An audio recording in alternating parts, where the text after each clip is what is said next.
Tangis haru ratusan anak yatim di Kabupaten Aceh Singkil mewarnai acara Muharram Fest yang digelar di Kecamatan Gunung Meriah. Tangisan anak yatim itu pecah saat narasumber memberikan motivasi terhadap 500-an anak yatim yang hadir.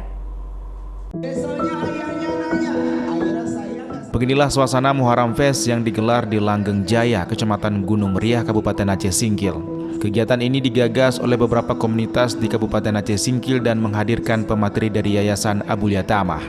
Suasana haru menyelimuti kegiatan saat pemateri memberi motivasi kepada ratusan anak yatim.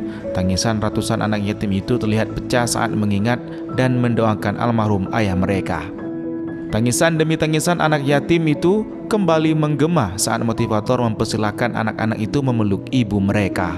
Kegiatan santunan ini dibuat dengan nuansa yang berbeda, di mana biasanya pemberian santunan hanya ditunjukkan kepada anak yatim itu sendiri. Namun kali ini mereka juga ikut bersedekah untuk anak yatim lainnya. Hal itu dimaksudkan agar anak-anak itu juga belajar untuk bersedekah, dikarenakan sebagian besar anak-anak itu lebih senang memberi daripada menerima.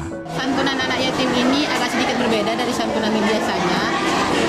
Kenapa kami bilang sedikit berbeda? Jadi anak-anak ini bukan cuma sekedar kita santunkan dengan uang, bukan santunkan dengan nasi kotak, tapi anak-anak ini akan diberikan ilmu tentang tauhid, terus ilmu tentang cara bersyukur, kemudian cara kita menerima keadaan kita sebagai anak yatim gitu.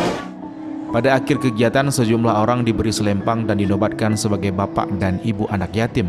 Salah satunya PLT Kadis Pendidikan Aceh Singkil dan juga Kapolsek Gunung Meriah serta beberapa lainnya. Panitia berharap kegiatan yang sama dapat dilakukan secara rutin untuk memberi kebahagiaan terhadap anak yatim yang ada di Kabupaten Aceh Singkil. Dari Kabupaten Aceh Singkil, Suparman Munte, iNews melaporkan.